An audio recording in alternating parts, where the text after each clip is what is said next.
Okay, just want to show you what's going on here on the Fitzsimmons project. Okay, so got back in the trunk area. Of course, you know, this convertible overhead was I had my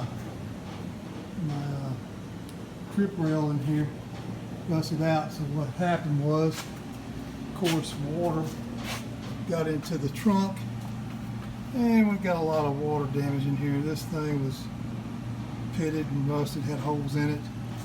We had to cut that out, made a piece to put in, and then I did some repairs over here and patch panel in here and some more back here. Patch this.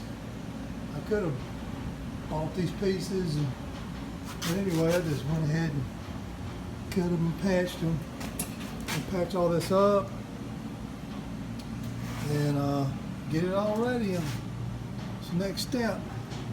All right, I'll weld that in and I'll follow up, show you how it turned out. Okay, got that in, all done. Did a little more touch up over here. Get the trunk all finished up.